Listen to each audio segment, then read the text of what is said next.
Welcome to Game Pass News, recorded June 16th, 2022.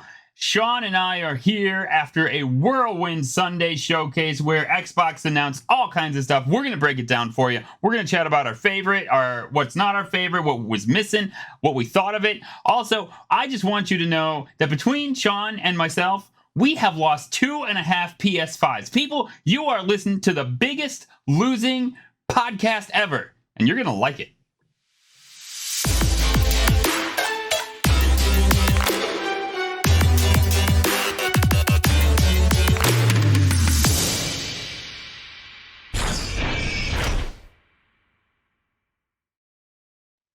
So for those of you who are like, what the hell is that guy talking about? Man, Sean and I are in the Dads After Dark chubby bracket, and we are killing it. We are killing it with how many pounds, Sean? How many pounds have we lost? Roughly 27.5 pounds, which, as you rightly said, equates to about 2.5 PS5s. Yeah. Yeah, those PS5, the freaking PS5s. We've lost 2.5 of them. Yep. Can you just imagine? Like, where did they fit in here? I don't know where they fit in here, but they're gone now. Ain't coming back. Coming back. Yeah. Not many people realize where they do fit. You know, shops keep losing them off the shelves. So I don't know if they were not been able to get them back. Horizontal. I don't know how they were. I don't know. Well, mine were definitely horizontal.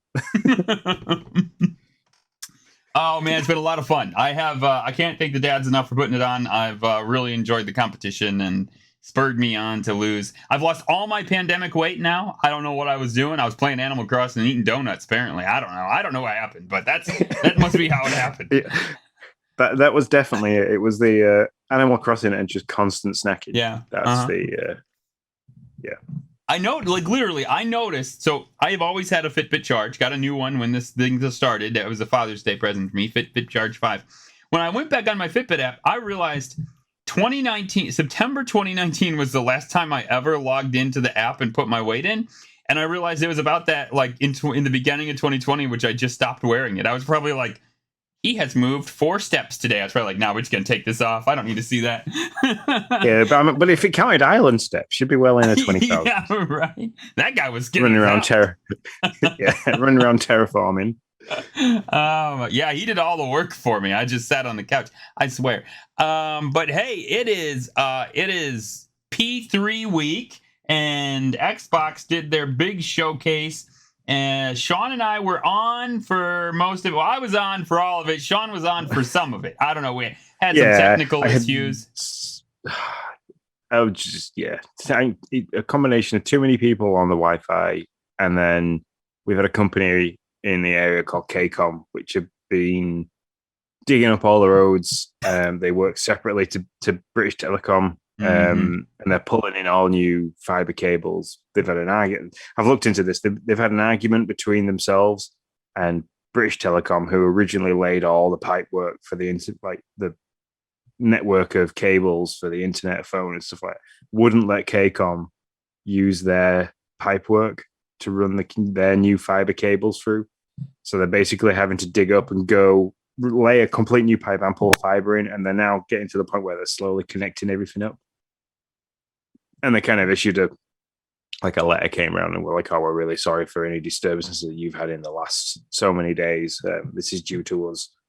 But they are bringing us like ultra fast, so it'll be like I've been promised up to like 250 megaseconds. So that is fantastic. As a guy, now I don't know how nice they are over there, but as a guy who does construction, not too long ago, I had to call Miss Dig for the city because we were tapping into a well line, a public well line, and so I called Miss Dig. They came out and laid all these colorful flags, and I drive up, and this guy is like sawing right past one of the flags, and I'm like, hey, is that not important? And he's like, no, that color just means informational lines. It's no big deal. And I was like, all right, that's how you want to look at it. I guess we don't care about those. As long as we don't hit the gas lines, we're fine. Okay, I can see that. So the neighborhood probably totally lost cable or something like that. But, gas was still on. We're all good. So, yeah, I don't know if you guys are like that over there, but that's how the city guy was when it came to the information lines. Yeah, pretty much. If there's a hole to be dug, they'll just dig it. And it's Yeah. like, yeah. Oh, good I can stuff. remember. I can remember as a kid they were doing some work on my parents' street, and I can remember like them coming running down the street, and they're like, "Oh, don't use your water! Don't use your water!" And they'd hit the like the main line and the Mm, sewage line at the same hmm time, and they were kind of just doing this. Oh my god, jeez. Yeah, it's the worst, man. It's the worst. All right. Well, enough talk about the chubby bracket and about how people don't know how to dig in the ground. Let's talk about the Xbox Showcase. Sean, man, so it started out with Redfall. And just Yeah. before we get going, guys, we're not going to go over every single game. So don't, if you're listening, you're like, oh my God, I've heard this 10 times. We're not going to do that. We're going to hit the highlights. And we're just going to kind of chat about the big stuff and then some of our favorites and surprises and all that jazz. And then we'll grade it at the end. So what was your thought, man, about Redfall? What did you think? Um, my initial worry when I saw it was, is this going to be like Left 4 Dead, where you're kind of you're on rails basically, Mm-hmm. and you've got to go through the level a certain way, and enemies are going to come at certain times, and you're going to kind of get used to it. And then when I watched the extended showcase, and they sat down with Mr. Bethesda and were like, "Well, break this down for us," and he went into detail about every time you play this game, it's going to play completely different. There's multiple angles that it can come from. The map is wider, so you're not as fixed to go the one path all the time. Mm-hmm. There's obviously going to be key points in the game where you are a little bit on rails because you've got to hit those for the story.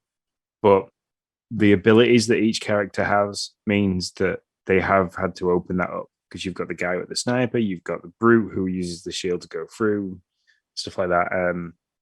So there's lots of different aspects to the game that I'm excited for. It looks really interesting. I just hope that it's met very well because you're going to have the people that played Pack for Blood and Left 4 Dead come at it and be like, right, okay, give me something new. Mm-hmm. So Yeah, that's for sure. I was pleased with the art style, being a guy that's not real big into the horror. The art style, I meant to go back and look at it just to confirm if my thought was right. It kind of reminded me of like a Sea of Thieves, like a grittier Sea of Thieves. Like it's not, the CGI trailer was very it seemed very horror, at least, so when I say CGI trailer, I'm talking about the last showcase, the 2021 showcase, when this was first showed off. We got no gameplay. It was just a CGI trailer. And I thought, that's probably not going to be for me. But as I looked at it on Sunday, I thought, all right, yeah, I can play this, and I can really get into partying up maybe with some people. And they did say you could play alone. Really narrative heavy game, which made me excited. I was happy to hear about that. You're not just wandering around shooting people. There's an actual story to it, so that excites me. I did hear some unfortunate news. about Ooh. the campaign being locked to the person that's the host. Yes, Yeah. I heard Yeah. that. I don't remember where I heard it from, but I saw that. Yeah, I've seen that too today. So what they're saying there is that the progression for the game, if you play as a group, is locked to whoever is the host. So good news for the host, bad news if you play with a certain person and then they can't come and play for a while, you're gonna be replaying the same part of the game over and over. Yeah, So that stinks, man. Like it does, but I don't get it. is it a lot? It shouldn't take a lot to go through and play the game. And I mean, trying to think now, like with Back for Blood, when we played that together for Extra Life, as we got further through the game, it unlocked those levels for me. It unlocked them for you. You could go back and replay them. You could start them from any point. So I don't Now, understand how that's any more difficult now. I'm not gonna lie. I never went back to Back for Blood after the Extra Life. Are we griping about something? I don't know. Are we griping about something that is in every game, or is this like oops, they overlooked this, or for some reason couldn't figure this out for themselves? I really don't know the answer to that question. I think it's an oversight. I have seen this before, but this is definitely an oversight on their part, which could be patched out. They could quite easily do a local save patch quite easy. So yeah, I don't understand why this is difficult. Like, I'm not obviously a programmer or anything, but it's like, hey, you got 5 accounts. You give them all the new updated save data when they all, or 4, however many people are playing. You give all their cloud saves the new updated save data when they all log off wherever they're at. I don't know. I don't Yeah. understand. Seems like something that they Now, can still do. is that going to be an issue for somebody that's playing via xCloud? I mean, is there more work that's required for that, like Mm-hmm. constant server shaking hands, and you've got the read write issues, and it's just a little bit more data to go through the network if you're playing via the cloud or other. Yeah. Oh, sorry, save to the console. Yeah, but I was excited overall. I was kind of like, in fact, I even said it when I was like, well, Starfield got delayed. Starfield and Redfall got delayed, but really, who cares? It's really Starfield. But after seeing this, I was like, hey, I'm in. I want to play this. I'd be excited. This was a kick to 2023 game. So, and then we'll just go into the other headliner. I mean, there's no reason to wait. The other headliner game is Starfield, which wasn't. Well, they kind of did a sneak peek at it, and then they did the big dive at the very end, where they went through everything. So what was your thoughts of Starfield? This is the first real gameplay we saw. We saw like some guy walk into a ship, whatever that. No, well, in 2021, all we got was the engine trailer. So we like you said, we basically got an in-engine game footage Yeah. of the guy or the main character walking into the trailer. We got them sitting in the seat, and then it cut to the launch date, which obviously Yeah. hasn't happened. And then the guy slammed on the thing a little bit, and then it became 2023. We just didn't see that part. Yeah. So we saw it, and then this time around, we got the 15-minute full gameplay demo, which was really good. And there's a little bit of everything for everybody in the game, which I think is great. And then they talked about that more in the extended chat on the 14th, and there's just a lot. There's so much to this game that's unreal. You've got, from people from my point of view that likes a good first-person shooter, you've got that aspect of it against the space pirates and aliens. Then you've got things like yourself for the crafting, resource gathering and crafting, and then the whole customization thing for the ship, for your character, for I'm assuming there'll be a base build kind of thing that you've got to do. And we didn't really see a great lot of that, if there was going to be anything. So yeah, there's just a lot, and then you've got all the dogfights in space, which takes you right back to Star Fox and stuff like that. A while it was, if you're UK. Yeah, I'm really excited for this game, and I wasn't before. I was one of the guys, that was kind of like, listen, I don't know what y'all are excited for because y'all don't even know what you got. So just chillax and let's wait and see. And now that I see and have seen, I'm excited for it. Like I really want to dig into it. There are I know it's getting bagged on for some graphics that looked a little sketchy. To be honest, I didn't see it, but then I'm not a graphics guy. I say this almost every episode. It looks like No Man's Sky, apparently. Also not a big deal for me because I didn't play No Man's Sky, so all the better for me. See, it looked nothing like No Man's Sky for me because there wasn't any giant penis-shaped aliens. There wasn't No Man's Sky. Now I feel like I need to play No Man's Sky. No, you wouldn't see that now. It's because it's been patched out that much that the game is completely different to day one release. So, yeah. But then the Bethesda will have seen that. They'll have seen how bad No Man's Sky was received, and that's probably why they've gone back and gone, hang on a second, that date's not realistic because we're going to end up putting out a turd that we're then going to have to continuously polish to try and make it at least a presentable turd. So they've gone back and gone, right, okay, let's take the turd, go clean it up, make it look less of a thing, maybe more of a decent game that we can actually release and have finished for people to look at. Now, do you think this is gonna get a Halo Infinite deal? Because this is going around that it's like, well, and I mean that actually in two ways. One, that the first way I mean it is if it doesn't get released when they say it is, and it actually gets pushed to holiday 2023, which is pretty much what happened to Halo Infinite. Or two, does it release and it's kind of bare bonesy, and they're like, well, but we have 7 patches planned for the next year. Like, I don't know. You think it's going to release on time and be a decent game? I Because think I'm a little nervous about it. I won't lie.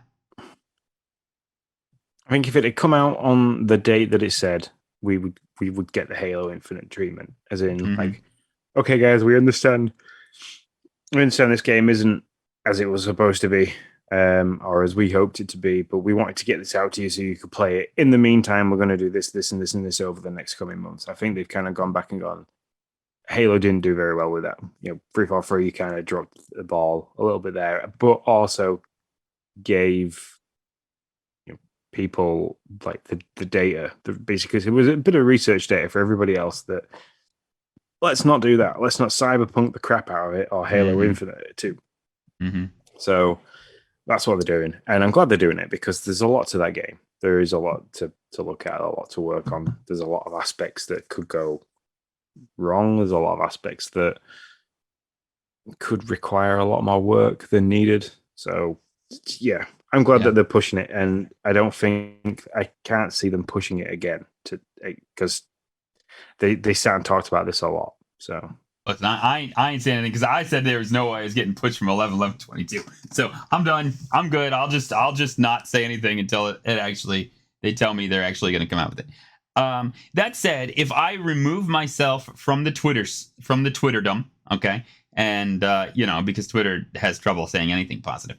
If I remove myself from that and I just go off my gut of what I seen and what I seen and what I saw, I'm super pumped. Like factions, crafting, shooting, space. I want it. I want it all. I'm there day one. I am all in on Starfield now. So let's do it. Like it'll probably be a game I play for a bazillion years. I mean, we didn't do a live thing to the extended showcase because we didn't feel nobody wants to watch us watch people talk about their games. Yeah. But I made the joke saying when they like, you're I can picture you with a mothership and a fleet of ships to do certain stuff. So I can see you with a mothership.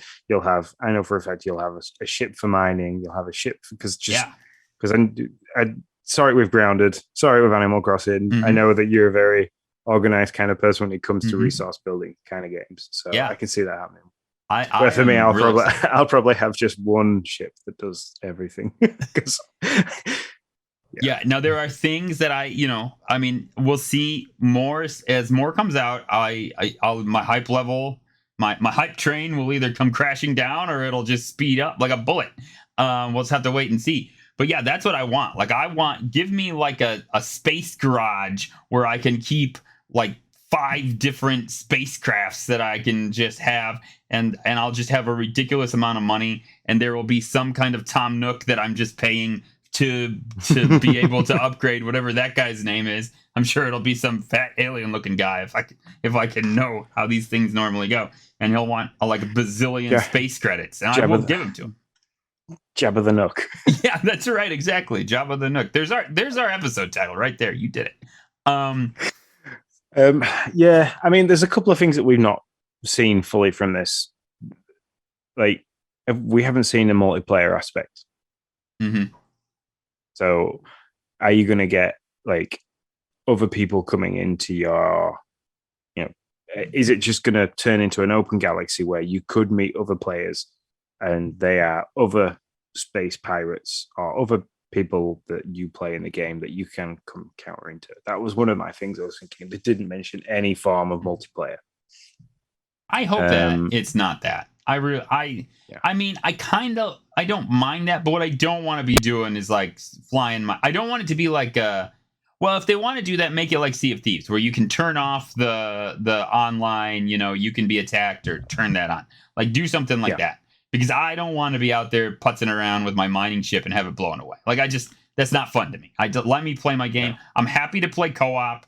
I'm happy to do something like that. I don't want to do some PvP game where I gotta fight with my ship. That's not my shtick. And we know the character doesn't speak because we do know that. Found that out. Lots of nodding, shaking heads. Yeah, it's gonna be so weird and awkward, right? Like, I mean, if there are dramatic moments, you're like, yeah, You just, those things Well, like drive me insane. I don't get it's it. like Zelda. Link never speaks, Mm-hmm.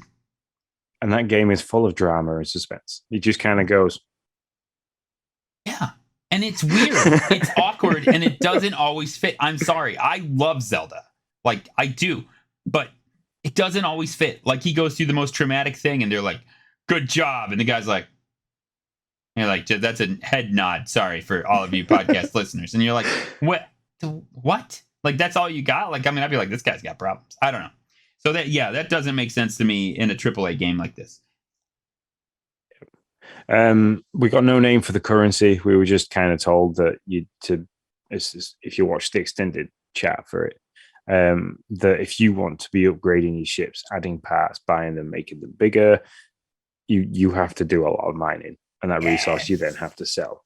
So there's gonna this game is gonna grind. I have a feeling that you're obviously gonna start with next to nothing, and it's a case of finding, grinding, working your way up.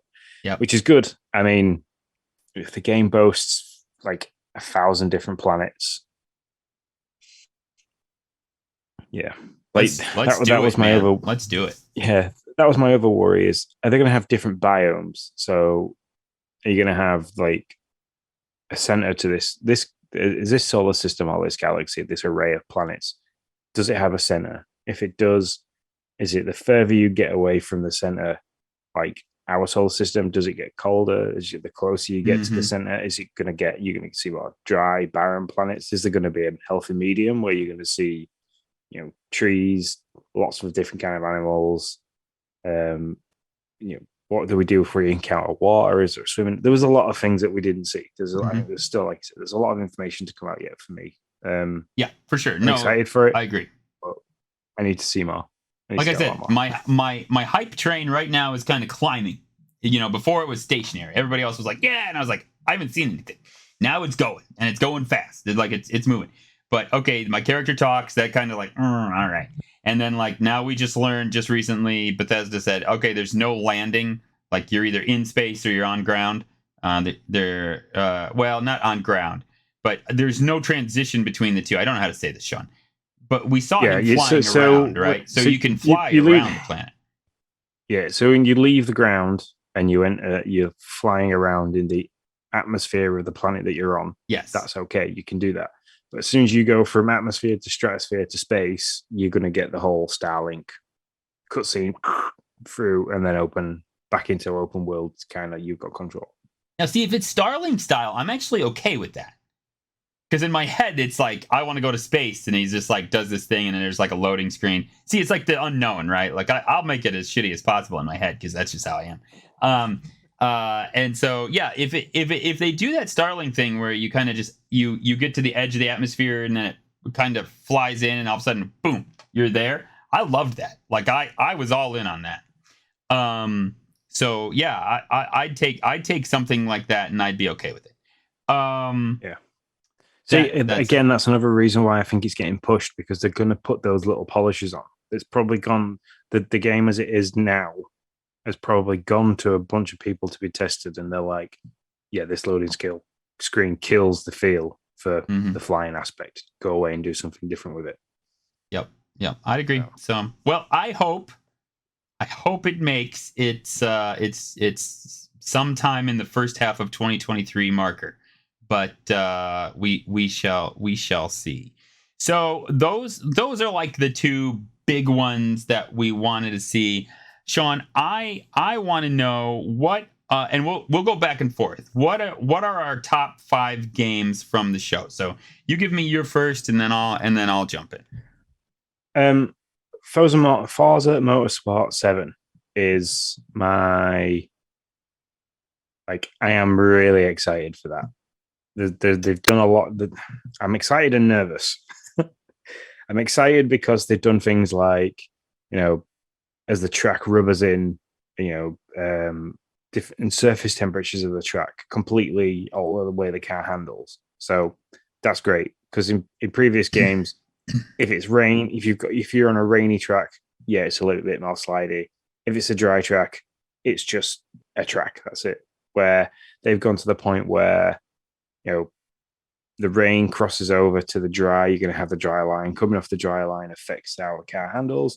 But then also, if it's a dry track and it's really warm, the car's going to behave different to a track like. Trying to figure this out. If I can say that. So if you were doing like it's somewhere in the Emirates, it's really, really hot. Track surface temperature of like 45 degrees. The tires are going to wear really quick, but the track will rubber in quickly, so the car will eventually grip better after a shorter period of time. Where if you came to Silverstone in the UK with an average surface temperature of like 25 degrees, when cars are usually racing around Silverstone, tire wear is limited, is a lot less, but the track takes a lot longer to evolve. So your time per lap slowly over a period of time gets quicker and quicker.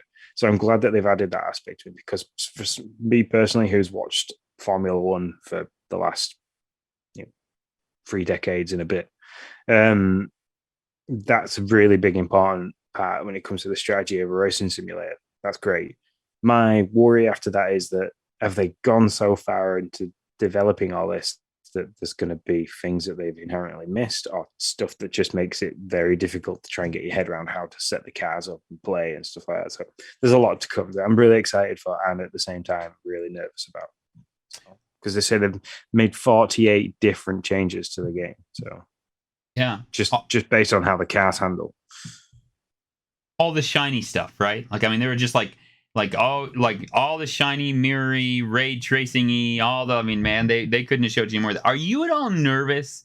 This is the only thing that I thought maybe they could have told us a little bit more about, and maybe y'all don't care about it because I'm not a racer. The environment, like they kept talking about Maple Valley, and I'm like, well, but wait, is it just one? It's obviously not just one track, but what? It's all in this Maple Valley, and there's like they showed this carnival. And then they went back to a waterfall like 10 times. It seemed like I was just kind of like, what is going on with the environment here? Like where it's located.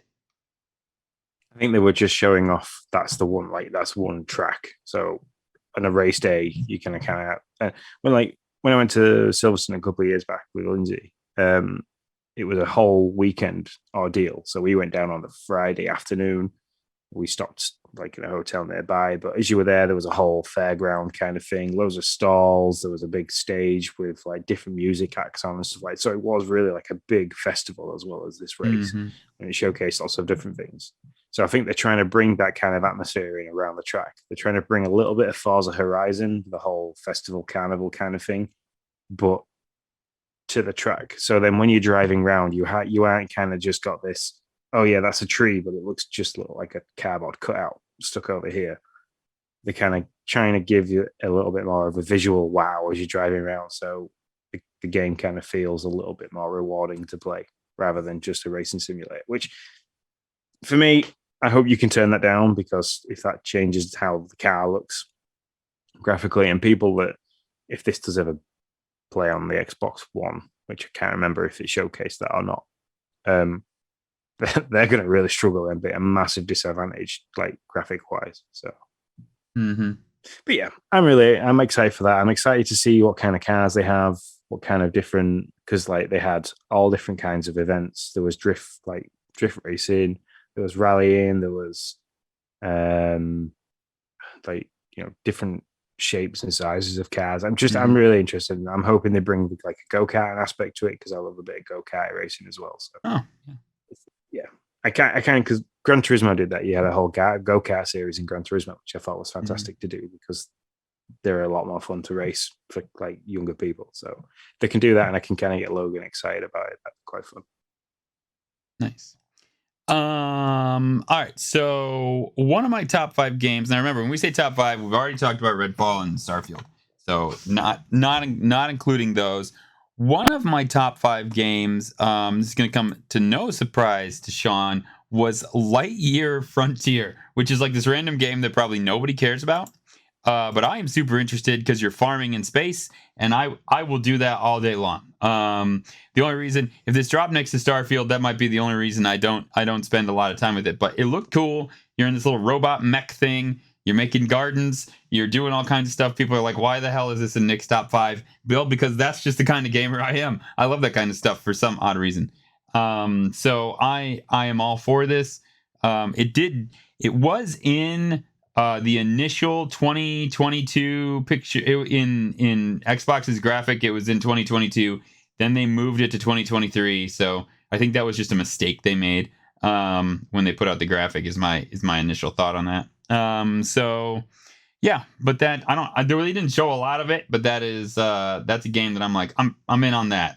Give me some more of that. So yeah, I mean, it does look it looked interesting. It looked different compared to like other resource and build kind of things that I've seen. So yeah. So yeah, I'm down for that. What's your number 2, Sean? My number 2 is going to be going to the racing again, but the DLC for Forza Horizon 5. I was when that came out, and like that middle car that the Chevy pulled forward, and like you just saw the Hot Wheels logo, and then like you expanded a little bit further and you could see the orange truck. I was like, yes, this is ace. This is going to be like a game that I can just sit and play arcade style, and like Logan will be really happy because I can drive around as the Baja Bone Shaker. She's one of his favorite Hot Wheels cars. Yeah, I'm excited for it. And then when we watched the extended one, they're on like, oh, there's different tracks. You know, you can have tracks with ice, tracks with magnets. You know, they're bringing in all the different biomes that are in the game. So you're going to be going through like waterfalls and up in the clouds over the rocky areas. Yeah, it looks great. It looks like a lot of fun. The fact that I can like reuse the cars that I've already got in Forza that I've like unlocked and like upgraded and tinkered around with is great. The fact that there's a custom track builder, which I know you'd be really excited about. Yeah, I was pumped about that. It just adds a completely different aspect to the game. So, and it's kind of like Grand Theft Auto. Grand Theft Auto, when it started out with the online racing series that they did, you could only race on like the streets, and then they were like, let's add being able to make ramps and tracks like weaving in and around the buildings. It's like that, but just purely racing. So it should hopefully be done a lot better. Now, as I saw this is like set above the environment, right? Above Mexico, basically. And they talked about this in the extended, basically just saying it's a way of taking the game from the ground and going into the sky. I think it's great. I think as a guy, like I said, I'm not big into racing. I did have fun with Forza for a hot second, and then I kind of moved on. But I think it's fun that they have, you know, their Forza Motorsports, which is like, listen, we'll let you know about the track and about what paint piece you scrape off and all this jazz. And then you have this gamer's like, listen, there's a Hot Wheels track above Mexico now. Don't think about it too much. Just really have a lot of fun. I just think that's great. I'm like, don't be too serious about this. Let's just have a lot of fun driving cool cars around on awesome tracks. Totally down. I think this is a homage to the fact that you've got Playground Games with the name Playground Games have made the fun aspect of a fantastic motorsport series, and then Turn 10, which are really heavily focused on making it a simulator. I think that's what's really good. And I can see them doing a lot more with this. It's like they could bring in like not only different tracks, but all the stunt pieces. So you could have like, you know, all the different stunt pieces, all the different Hot Wheels cars that you could unlock. You could go down the route of the monster trucks because there's a whole side to that. So yeah, it's like they've taken Hot Wheels Unleashed, the game, and gone, let's make this better by giving it to a company that runs a racing game and see where they go with it. So, and it's a great partnership to see Hot Wheels come into the Xbox. So. Yeah, 100%. So my number 2, and this one actually is a little bit of surprise. I said this with Tim on Sunday. I'll say it again. Y'all, not everybody likes your gruesome CGIs. So, you know, maybe when you do a trailer, have it look more like a little bit more like the game. Flintlock. And when I saw like the Flintlock trailer, I was like, that's probably not for me. And it was just like a CGI thing. I was like, I like the idea of it, but it looks a little too it looks a little too gruesome for me.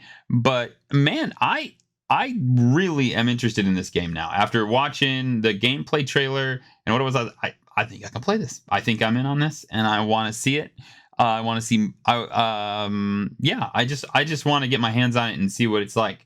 It might be a little too daunting. Just I don't know. It'll depend on what time of the year it is, and what's all around it, which is going to be the story with a lot of these. I mean, how many of these 2023 games? Flintlock seems like it's going to be, a 40+ hour game. How many of these games are like 40+ hours that are coming out in 2023? It's like, oh my gosh. I don't know. It seems a little crazy. We could almost do with a second pandemic just to get through all these games. No, Sean, don't ever say that. No, I love you very much. But don't ever say that again. That was too dark. Plus, I don't want to put on these like 17 pounds that I just lost. Come on. So yeah, I'm really interested in Flintlock. I want to see more about what that's all about. What's your number 3? My number 3 is Minecraft Legends. I'm really excited to see what this game is because so far I currently scored nothing from our predictions, and our guest Tim won because he was the only one that actually predicted anything that happened. Yep. So I kind of want to see what this is, and it's good. It's a completely different take on on Minecraft. They've taken it in a different direction. So yeah, I am really interested in this. I think it could be a fun game to play with Noah, possibly. It does kind of has it seems like it might have a Dragon Quest builder side to it, but they said real-time strategy, which I didn't understand. Like I was a little confused. I was like, wait, I see this guy running around, he's swinging a sword. Like I don't get the real-time. Like when I think of real-time strategy, I think of I just left my brain. But I don't know. It's just not this game. It didn't show like a real-time strategy game. So I want to know what they mean by that. And how that plays out. Well, I instantly think real-time strategies like Zelda, like Breath of the Wild, where you're approaching something, you've kind of got to see how it happens, you've got to react to what's going on, and think about, okay, if I come straight at this guy, he's bigger than me, he's going to like just bowl straight through me. But if I attack from a distance and use the different stuff that I can craft, like you do in Breath of the Wild, where you use the balloons and bombs and stuff like that, and that kind of stuff. Because with Minecraft, you can craft stuff and you can make you could make traps, you can make weapons. Is it that kind of, you use what you have in your inventory to kind of aid you in the situations that you're in, but you've got to kind of think about it there and then. Okay, all right. That's just not how I view it. I view it as like those top-down strategy games where it's like, it's not Civilization, obviously, because that's turn-based, but it's like everything's going at once and you're selecting units and you're moving them over here. There's a game in my head that I just can't think of the name of. And you just... Clans. What? Clash of Clans was one that was like that, where you attack somebody's base and you had to kind of... Yeah, so that's kind of what I think of when I think of real-time strategy. It's a different way of viewing it, but I see what you're saying. So yeah, but I'm interested as well. Be great to see what this one's all about. Yeah, it's just different. I played Minecraft for a bit. I tried to play Dungeons on the Switch, but didn't enjoy it. So I'm interested to see what they've done with this. All right, my next one from Asobo Studios, Plague Tale Requiem. I have not played Plague Tale yet, but I'm very excited to do so. I was going to play it after Will of the Wisps, which I'm almost done with. I think I'm almost done with it. I think I've said that like 3 or 4 times now, but this time I really think I'm almost done with it. And so I'm excited for it because it looks great. It showed great. It's got like stealthy fun elements. I was all about it. Looks like there's going to be a great story there. I'm also excited for it because it's a game that's coming out, at least I think, sometime soon. So that's great too, because there was a lack of those games coming out sometime soon. So, yeah. I don't know. I've watched that many different trailers now. I don't think this one piqued my interest. I think at this point I was kind of like, I don't understand what the game is and what you're going to be doing, because I think the trailer was quite narrative to what was happening. So yeah, and to be fair, it just seems like a game I would absolutely love. So I'm down for this one. I want to get the first one under my belt quickly here, just in case they release a. I'm assuming they're going to release like a July-ish date. That's what I'm assuming they're going to do, but we'll see if that comes true. Yeah, there's some. I can't remember. You messaged me earlier about it saying there's going to be an event on the 23rd. Is it? That's going to maybe Focus angle a Home date. Entertainment. I don't know if that's the public. No, that doesn't make sense. This is a Microsoft studio, isn't it? I think that was a Microsoft studio. I'm like 100% sure. Yeah, it is. This is okay. one of the only ones that appeared. Yeah, because they make Flight Simulator as well, I believe. Yeah. So they can't be the publisher. I don't know what Focus Home Entertainment is, but they're having an event on the 23rd and they're featuring it. I don't know. One of the 5 million Summer Game Fest IGN of summer gaming, whatever. I don't know. So yeah. I have to, all I'm doing is like at a certain period, like maybe 2 or 3 times through the day at the moment, I'm just going on the Xbox YouTube page and refreshing it and being like, have they added a new video? That's a great What do I need to know about? That's a good way to do that. Yeah, that makes a lot of sense. Because it's confusing. There's a ton of shit, and I can't keep up with any of it. So I can. And GameSpot as well as a YouTube channel is really good to get information from. I keep looking at those too because that's kind of like showing everybody. So, by the way, just a shout out to my co-host here who has made a 8-tab Google Sheet with like pretty much breaking down everything that happened this last couple of weeks. He did an amazing job. I take no credit, and I love every bit of it. It looks amazing. So, what's your number 4, man? Number 4 game. Number 4. Can I pick one that wasn't on the actual main showcase and was? Oh my god! How dare you do this to me? Sure, I don't care. Do whatever you want. It's your show.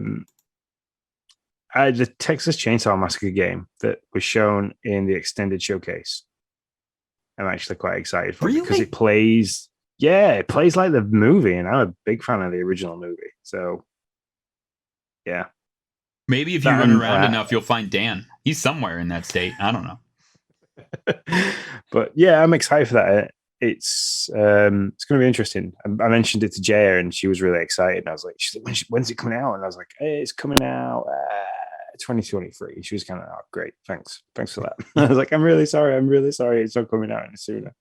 So, yeah, he plays how the movie goes through from the trailer, and it's just going to be fun. So, and I'm a big fan of like the horror series, and there was a lot in the original Summerfest showcase that first dropped. There was a lot of horror games. So, for a horror game fanatic, this next 18 months is going to be brilliant.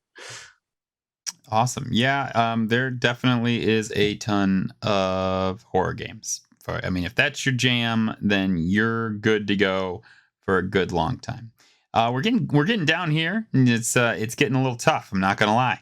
There's a handful of games I like. I thought 5 would be enough, but I am gonna go The Case of Benedict Fox. And I know you're interested in this one as well. This is the Metroidvania side scroller type of deal. I don't know a ton about it. Yeah, but it looks like it looked it showed really well. I'm just really interested in it, and so yeah, the art style was really nice, and I like the fact that it's a well-dressed gentleman rather than a female running around in a spacesuit, or like Hollow Knight and Ori, not some kind of creature of some description bouncing around. This is like you've just got a guy in a suit. So.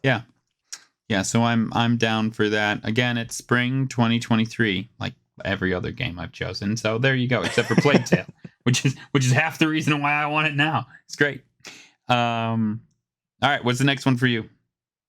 Next one for me is if we're going down the road of Metroidvania kind of stuff, is Hollow Knight Silksong. Ah, yes. So I'm really enjoying Hollow Knight still on the Switch when I'm not busy playing Mario Strikers. I'm jumping in and out of that to try and get that finished.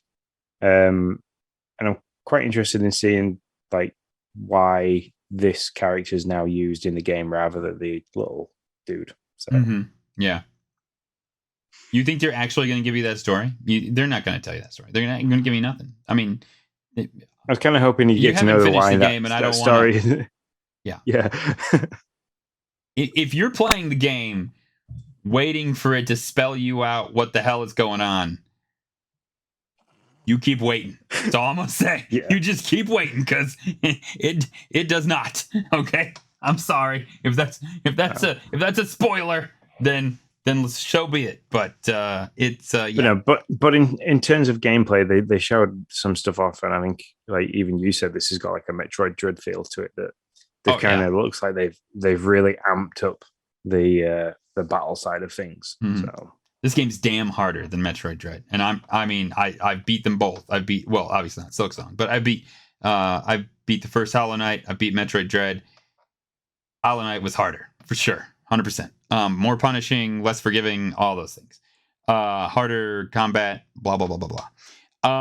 I am utterly freaking blown away that we got this gameplay for Silksong on Microsoft. So happy that it's day and date on Game Pass.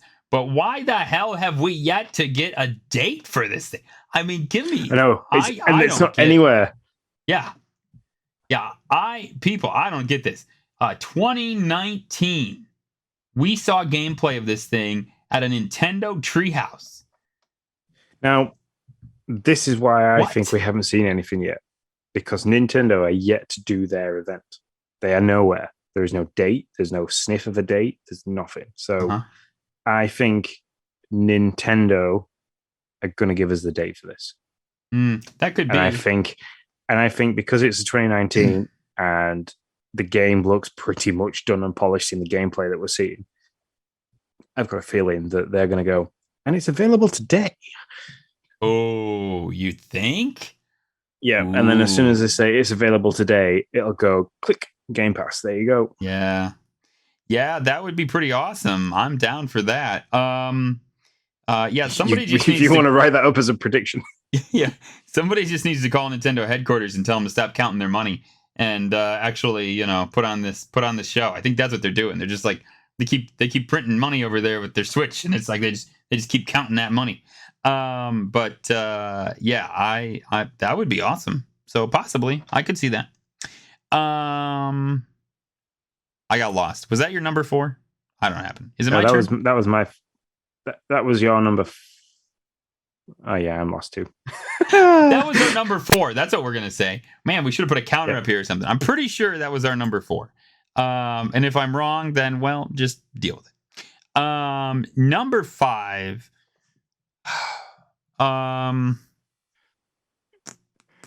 Just so that people don't keep like on this document we've highlighted like in the showcase all the way down all the different in different colors, all the games that we're really excited for together, and then all what we're excited for like individually, and we're kind of now running out of those games. So yeah. I'm gonna go with Aura History Untold. I may not like this game at all. I'm gonna say that's a great way to start out, right? Listen, it looks like a Civilization game to me. It really does. It looks like Microsoft said, "Let's make a Civilization game." Here it is. I don't know if that's what it is or not. I really have no idea. But the one thing I will say is Civilization on a console usually sucks. Okay, I mean, I don't know. I love consoles. I play on consoles predominantly, but when I have played Civilization, it's been on a computer, and that's where it's best. If they can figure out if it is like Civilization, they can figure out a way to make that work and make console not feel cumbersome and my guys are being attacked over on the right hand side. I'm like trying to get over there. It's not happening. I don't know. It's annoying. Now Age of that's never mind. So yeah, I want to see what this game is. It's piqued my interest. I wouldn't say I'm excited for it yet, but I would say it's piqued my interest. Yep. We just flick through the day of the devs. My huge freaking list of games. For Fall Guys, why is Fall Guys not on that list? It definitely got shown.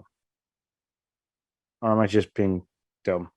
I don't think it did. It got shown in the extended showcase that there's Halo Infinite and and did. a crossover. I Where is don't it? think it got showed Fall. in the showcase. Okay, so I'm going to take that from the other one. Okay, fair enough. Yeah, I'm really excited for Fall Guys, and the fact, I mean, I think you called it as a prediction, so you could take this one. During the, when did you call it? You can't remember. You definitely mentioned that you think there's going to be some form of Halo content just for the Xbox version. Oh, But anyway, yeah, I probably did. I didn't make it a prediction, though, unfortunately. All my predictions no. were flushed down the toilet. That's all I'm saying.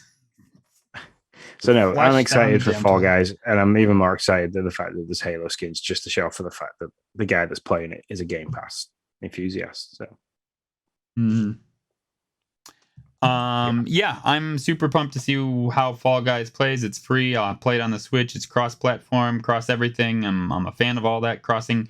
Means I can play it up there, play it up on my Switch, play it down here on my Xbox. Bing, bang, boom. I think it's all great. Is that my last one? I think it is. I think we're done. that was Surprises. All right, I will start this one off. My top three, or my first of three top surprises. I'm gonna take a swath of games here. Okay. Does not mean that I'm excited for it. It's not my shtick. I don't necessarily care about it. But the Riot Games collection, for me, I am super surprised about and super excited as a Game Pass enthusiast. Because man, if you want more people on Game Pass, these games are like beloved by many, many millions of people. And they could not have done a better job to say, hey, these games that are only PC, yeah, now they're console and their Xbox and their Game Pass. Go for it. I think that was a brilliant move. It was not a move for me. I probably will play them once or twice just to get a feel for the games, because to be fair, I say I don't like them. I ain't never really played them. But I wouldn't mind hopping in just to see what it's all about, so that I have some idea. I'm a little bit knowledgeable, but to me that was a huge surprise and also a brilliant move on Xbox's part. Yeah, for sure. I mean, the guy who presented that section seemed really excited and quite enthusiastic about the relationship they were going to have. So Yeah. that's for sure. High on Life. High on Life was my first big surprise. Mm-hmm. As soon as I heard Marty's voice, I was like, really? And then like the extended look into it, and you got to kind of like see the developers chatting who have never made a game. Well, they have made games. They've just made very small indie games.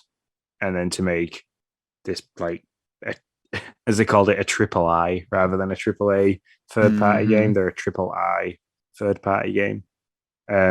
Is great. I like the story behind it. That you've got to take out basically alien gangsters using an array of guns that talk, and it's the guns that you collect that help you do it because they're the things that you're trying to save. It's just, yeah, it's crazy. It's a crazy looking game. Apparently, there's loads of different like little Easter eggs hidden in there. So if you try and like break the game, so push the game to try and break it, apparently they've tried to test every single aspect of that, and every time you do it, there's like something will happen to tell you that, okay, yeah, you've tried, but no, we are aware of this, go back, go away. And apparently it's quite a funny thing that happens. So I'm really excited for that. I'm excited that there's three guys that have kind of gone and thought about everything that people might try and do and gone, let's make a funny for that, let's make it. So yeah, I'm excited for this. I'm excited for it, and I didn't mention it in the top 5 to be excited for because I was also surprised. I had no idea this game was coming. So Yeah. I think I also, the guns look hilarious. Like you said, I'm down for this one. Definitely looks like something I will be trying out. My second surprise, I'm going to take a couple again. I'm going to take Obsidian Entertainment as my surprise. These guys are amazing. Coming out with this big Avowed game. They've just taken Grounded out of preview, and it's now a full game. I'd love to go back and check these people out, Grounded out, but I'm probably not because I have put so much time into Grounded already. And then they came out with this game called Pentiment. I love these guys for what they're able to do. Like they do not put themselves in a box when it comes to game development. They're always out doing different things, different games, different looks. This Pentiment game, I don't know if it's. I'm not saying I don't know. I'm pretty sure it's not a game for me, but I really appreciate Obsidian for as a developer, and the fact that they do so many different things, and many of them do stick with me. I don't know if Pentiment is going to be one of them, but I think they're a really cool developer. Good Microsoft studio to have. Yeah, definitely. My surprise was seeing the Persona collection. Yeah. It's not a set of games that I'm going to play, but I know they get talked about a lot in the Discord and in the world of the Nintendo dads. So I know they're pretty stoked and excited. There's somebody that played like 30% of the game on the PS5 that now has an Xbox, so he's going to go back to playing it through on the Xbox. So yeah, that was a bit of a surprise. I ditto that whole thing. I think it's awesome. Not for me, but when they do come out, we need to get somebody on here who is a Persona guy. We can pick their brain and talk to them, and maybe we can get John on here. He's been playing one right now. I was just about to say, yeah. We'll get one half of the dads after. We might get them both. That'd be an interesting. True, would just be like, what the hell am I doing here? I don't play these games. I can hear it already. No, but some of these games like Diablo, for your Persona games and stuff like that, there is a couple of games in this list that he has played. Yeah, he loves Diablo. That's true. All right, so final deal for me, final surprise would be the Hideo Kojima game. It had been rumored for a good long time that was happening, but the fact that they brought him out to kind of mention that they're making this game, it's going to be on the Azure platform. It's a completely new IP. I think it was Microsoft's way to say, listen, Kojima Studios is not a PlayStation studio. They're independent, and yes, we're working with them. So shut up.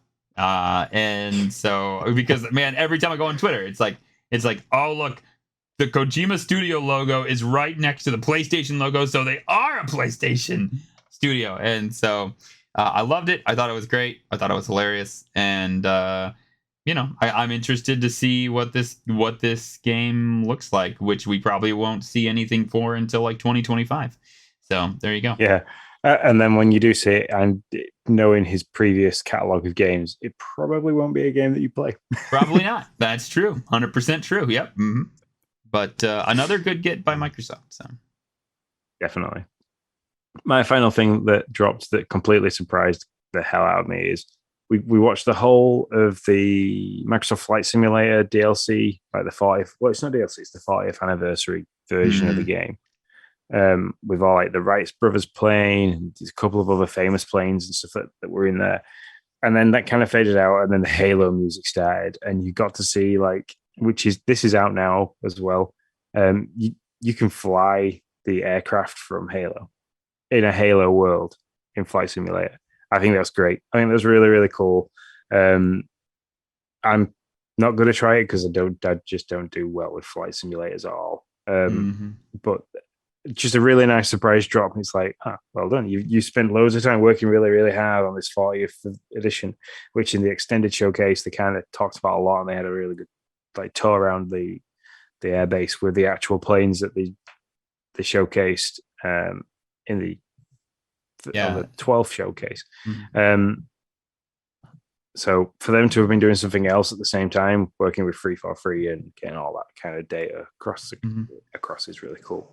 So I have not played it, and I will tell you why, Sean. An update to my life. I bought the Legend of Zelda Joy-Cons. I know you're gonna be like, where the hell is he going with this? But it all comes back around, I promise. I bought the Legend of Zelda Joy-Cons because I had a Joy-Con addiction back in the day. I have since come out of the Joy-Con addiction and realized that I don't really need this many Joy-Cons because I have far too many Joy-Cons. And I never opened them. I was kind of like right there. I looked at them and I was like, I don't need these, Nick. I have so many pairs of Joy-Cons. It's ridiculous.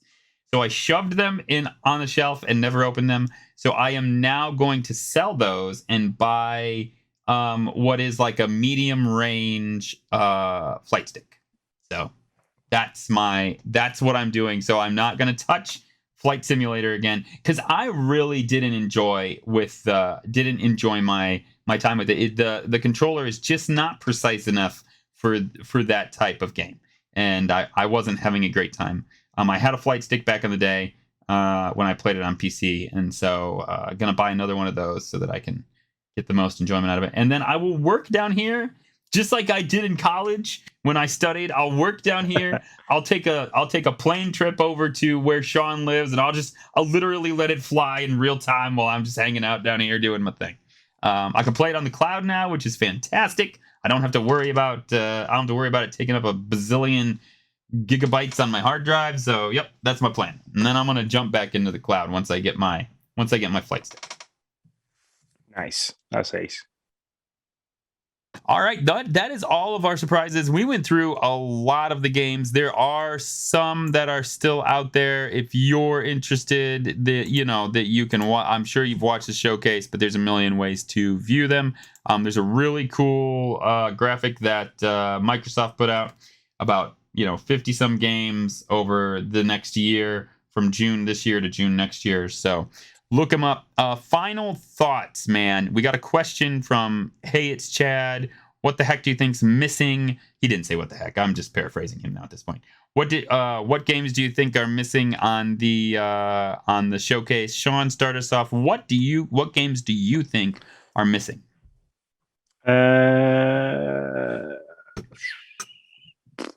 Well, of course, we'll go straight with like Halo information we got in the co-op campaign. There was nothing. They didn't even breathe anything towards Halo Infinite. They were like, "Look at this over here. You can get this really cool DLC for Flight Simulator. Look, that's Halo."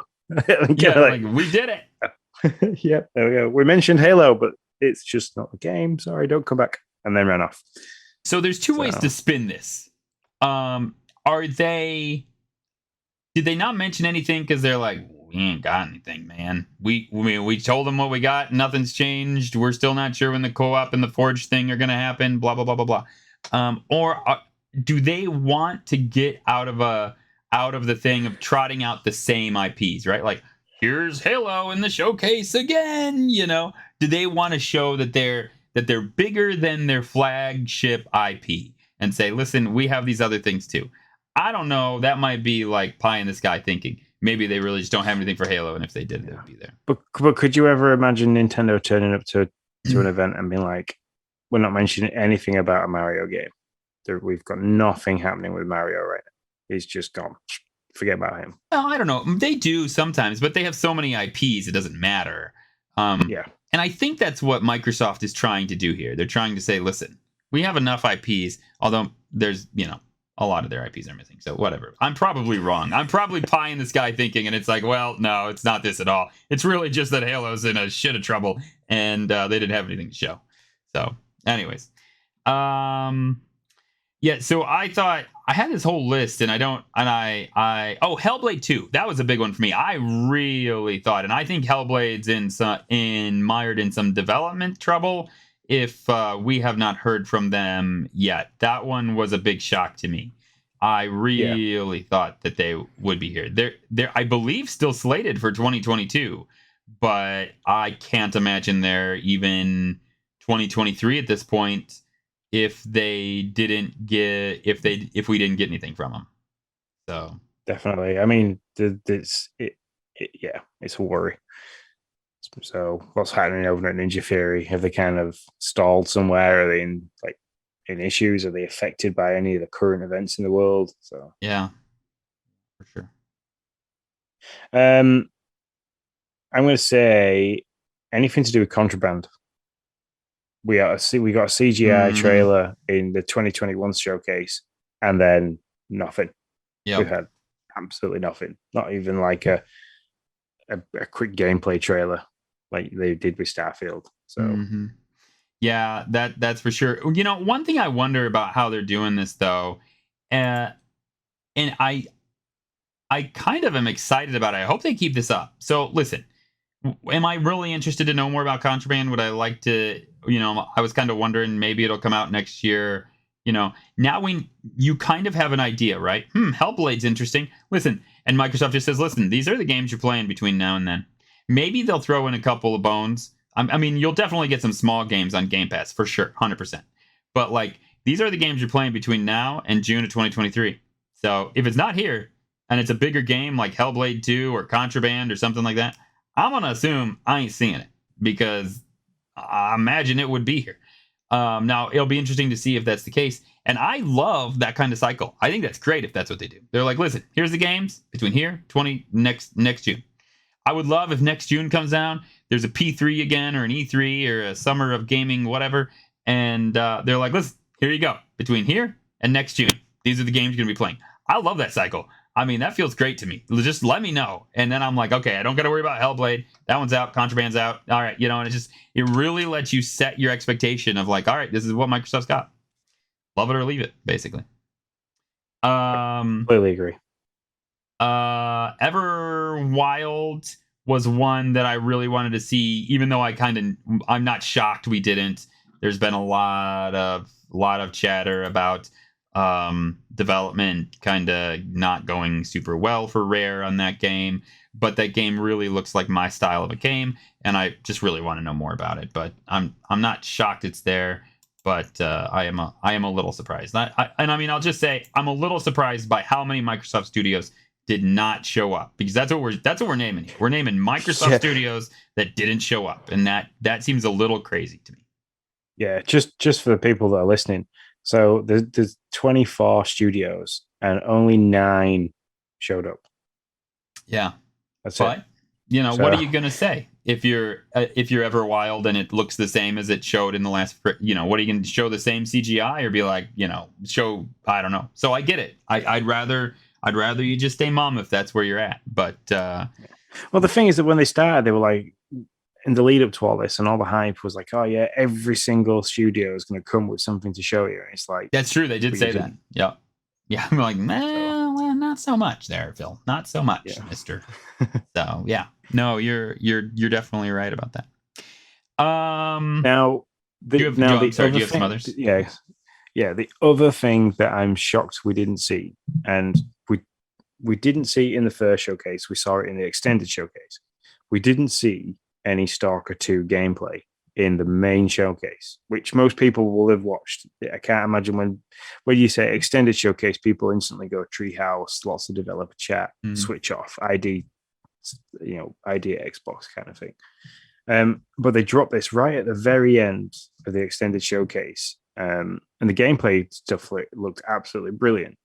But how harrowing was it was tough to watch. The prelude to that, the developers and the people working on the game saying how they were living through the crisis over in Ukraine, and then some of them were volunteers. They would show clips of them with weapons and stuff. They were on the front line helping protect the country. I was really thinking about it, and I think it was done very well at the end of the extended showcase. But I was surprised we didn't see any gameplay footage in the main showcase. So. Yeah, like if you got on Twitter and you're like, oh my God, Stalker's not coming until 2023. I mean, you're just a complete another asshole. I mean, not that I saw anybody do that. No, I didn't see anybody do that. But like, if you can watch that and do something like that, then yeah. I mean, to see animators become, frontline soldiers with I don't know, huge weapons. I'm not a soldier. But yeah, and neither are they. But they're doing it because that's what they got to do for their country.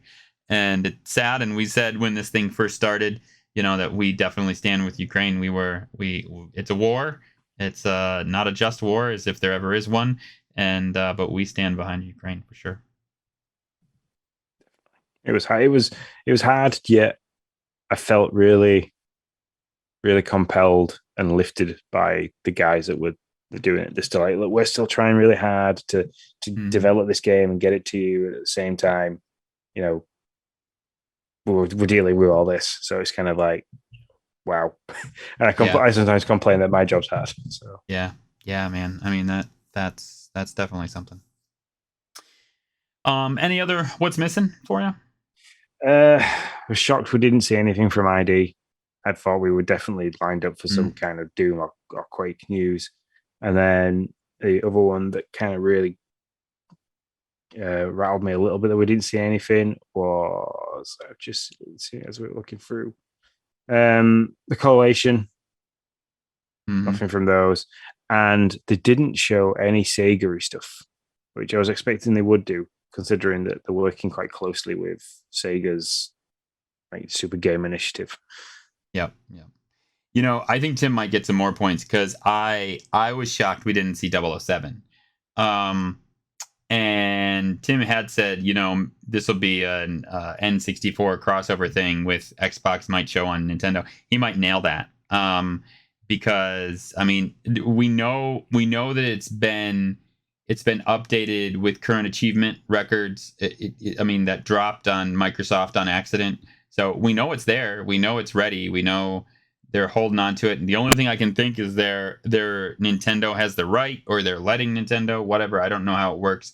Be the one to announce this. So if Nintendo doesn't announce it, then I think they built it and they thought they could get out of licensing issues, and it's mired in licensing issues. That's what I think. Yeah, definitely. That's the only other thing I can think of. So yeah. Sean? Yes. How do I want to ask? I'm trying to figure out how to ask this question. What is there, like 53 games? Is that what there was on that chart? 50, 20. We have a quick look. 25 for 2022, 25 for 2023. It's 50 games. 50 even. Okay. Out of 50 games, Sean, how many do you think get pushed to out of their zone? So, 25 for this year. How many get pushed to 2023? 25 for the first half of 2023. How many get pushed out of that first half of 2023? I see. I don't know, because some of them are really open-ended, like Halo Infinite Season 3. Like, what's going to happen in that? Is that going to be the co-op stuff that we want to see, or is that going to get pushed again? I don't think much from 2022 is going to get pushed. Really? Okay. Well, yeah. I think okay, that might be fair. I think we're at a point where those games. So very quick, Nicara Blade Point. That game is already made. People are playing that on Steam. It's already done. It's porting across. Easy one. Elder Scrolls Online. That's coming out 21st of June anyway. So. As Dusk Falls, I think all that kind of stuff. Somerville, Plague Tale, we know we haven't got a date for it, but I can't see it being pushed. Valhelm looks pretty much finished. Atomic Heart could be one that might go further back in 2022, but I can't see against 2023. And what's the other one? Scorn. That's in October. I can see that maybe being pushed a little bit because that didn't look finished. It was very grey around the edges. So there wasn't much depth of field to that game. So that's maybe one that could be pushed to 2023. Now, if you want to go to 2023 and think what's going to get pushed back even further, they're teasing a Dead Space remaster. I think that could get pushed back, replaced. Replaced has been pushed a couple times already. Yeah, I think it'll probably go again. And Cocoon. So you're saying like 5 games out of the 50 will get pushed out of their space? Yeah. You are a generous man. Well, I think they've kind of you can't sing COVID anymore because as far as COVID goes, that's pretty much we're living with it now. It's there. We know about it. So people are going to work. People are doing stuff. I'm not saying that people aren't affected by it still because we've got Lindsay's got a friend whose daughter has now got ME and chronic fatigue syndrome because of long COVID. She can't. So people are still being affected by it even to this point, but we are managing with it. With everybody's vaccinated who wanted to get vaccinated, and there's precautions in place for slow returning to work. So you can't blame that. some of these games, not knowing where the developers are from or not knowing where the people that are working on this game are from, are possibly still hindered by the current world events. So that could change anything if this continues to grow and things like gas and oil become very difficult to run, and you've got power issues to smaller areas of the world where some of these indie developers do live, that then suffer with power outages and things like that. Could see stuff like that. So it's kind of like you're trying to plan for the unexpected. But as it goes, yeah, I think a good 5 out of 50. I think 15. I think 15 of these babies are going to be pushed. I hope I'm wrong. I'd love to be wrong, but yeah, I could see 15 of these games getting pushed, especially in the 2023. I as I'm looking through 2022, I agree. They seem pretty solid. I mean, you never know, but they seem like they're likely to be pretty solid. But 2023 games, I could see at least 15 of those babies getting pushed into out of their June spot. So, but we shall see. All right, Sean, did they do what they needed? Did Microsoft do what they needed to do in this showcase? Yeah, they shouldn't have really sat in the summer festive games because we haven't got much to go between now and October. So yeah, they painted a very good roadmap for the back end of this year, first quarter, or first half of next year. They painted a really good picture for that. They dropped some seriously good games. They dropped some seriously good downloaded content for the games that they've already got. There's lots of stuff to be excited for. I think they catered for a very wide audience of gameplay, people Definitely. That have game players. There was stuff that we were hoping for that kind of is missing. So there was no Fable. There was nothing from ID. There was no. I didn't foresee a Fable. I mean, no, yeah. But then I'm more excited about games that are coming to Xbox and potentially Game Pass from outside of the Xbox studios than what Xbox and Bethesda are delivering to us. So I'd say a good C- if you wanted to rate it as a. I do. Good job. Thanks. Yeah. That's what that was gonna be my next question. That's what I rated it on Sunday. And rating is hard. Just so right? people, just so people know as well, I didn't hear your rating of it because obviously I had to fall off on Sunday completely. Yeah. So I missed this whole after show chat, which I was really excited about doing the after show stuff. So yeah, that's quite interesting that we've both been completely different styles of gamers for completely different games, to both come to the same conclusion. It's quite interesting. Yeah. Now, rating's hard, right? For me, it's a C-. And this is what I was going to say. I said on Sunday it was a C-. It is for me because we are different gamers, but a lot of the games that they released, I mean, 8 of those games, Sean, are not our games. We pretty much said the Personas, the Riot games. I'm fairly certain the Riot games are my games. I should caveat that I've never played them, so I should probably give them a try before I just say they're not my games. So yeah, I mean, and that's almost 20% of the whole deal. But what I will say, as a Game Pass enthusiast, as a podcaster of Game Pass news, I'd say that this is a B, because I think we have a shit ton of content for the next 18 months. We've got lots that's coming.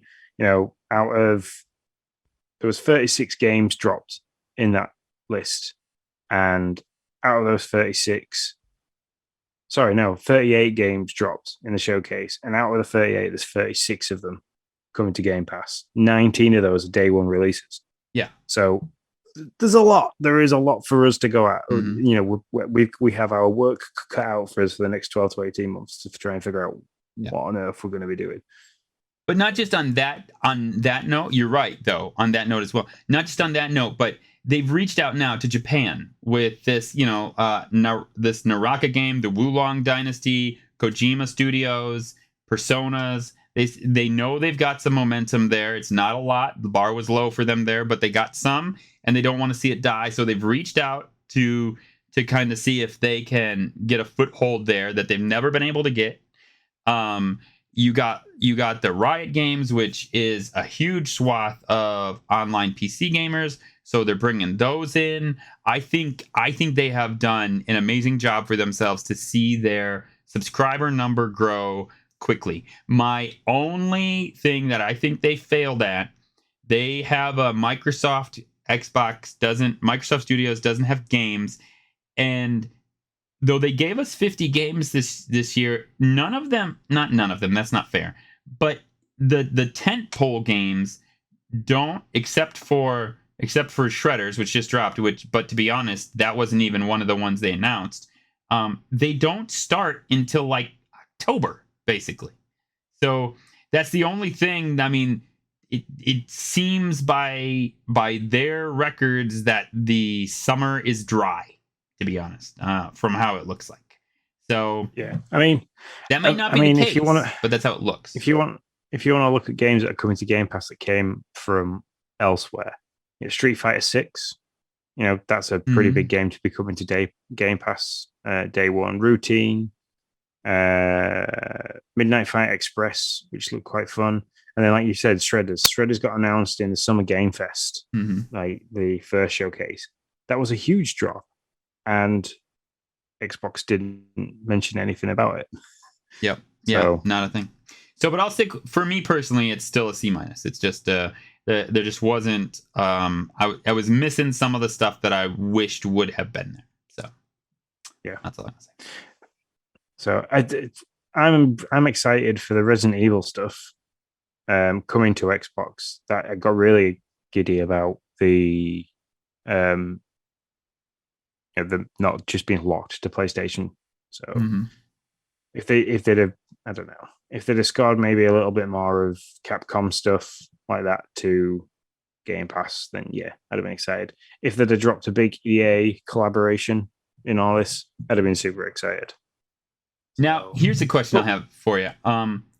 Do you think these Activision games, like the Diablos, the Modern Warfares, do you think when they lock down the acquisition, when that's finally done and over with, which they said they've ahead of schedule, but blah, blah, blah, whatever, do you think those will flip to Game Pass?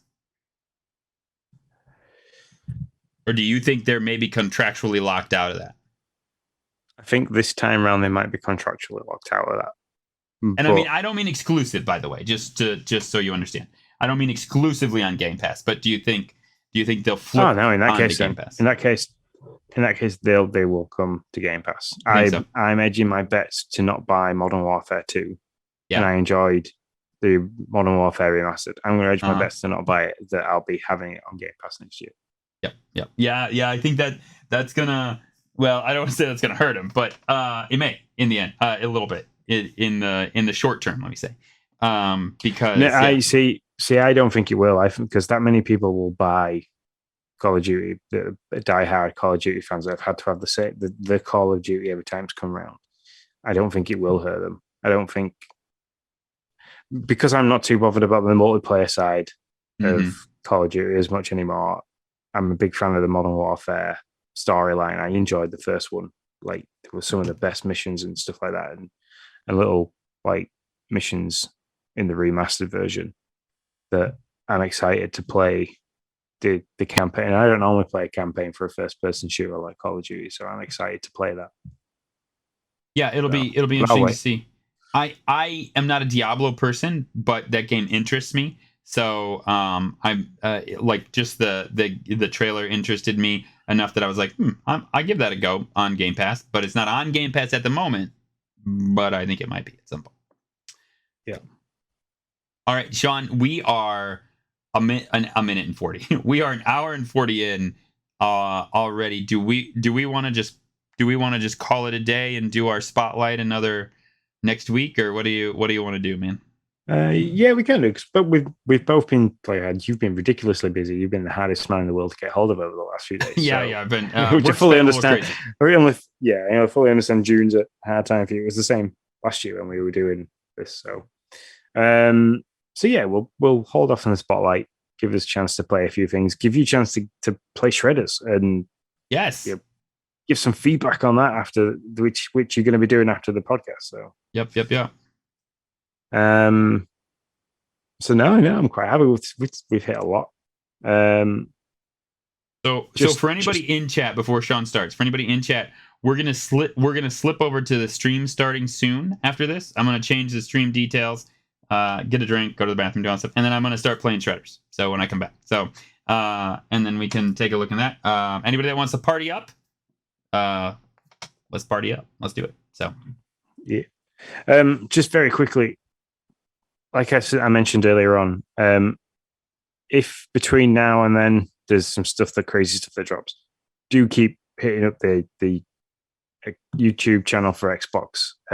That's all I'm doing because I can't remember every date for everything's happening. So I'm kind of relying on Discord, relying a little bit on YouTube, and relying just getting live notifications and stuff for Twitch because I've started following all the different developers studios on Twitch. So Sean relies on all that stuff, and I rely on Sean. So see, this really works out well. That's how it seems to be going. I'm down for that. So I will roll us out if you're happy to go. Let's do it. Cool. So yeah, thanks very much for joining us. Completely. It's been a while since I've done the outro. It's true. Properly. So yeah, anyway, thanks very much for joining us. If you want to find us on Twitter, YouTube, or Twitch, just head over there at Game Pass News, gets you to where we are. If you want to drop us an email with any questions, feel free to do so. That's gamepassnewscast@gmail.com. And if you want to join in on the Discord, subscribe to our Twitch channel. And then if you don't want to do that, head over to patreon.com/Nintendo Dads and subscribe there for as little as $1 a month. That gets you access to our little patch in their Discord. If you want any gear, so Nick has the clock behind him in the podcast. He's wearing the jumper at the moment. Head over to Redbubble. You can get yourself a sweet bit of Game Pass News merchandise. When it starts to get a bit colder over here, I'm going to get myself one of the throws. So nice, I like it. Yeah. So, guys, thanks very much for joining us, and until next time, we shall see you later. See you later, guys.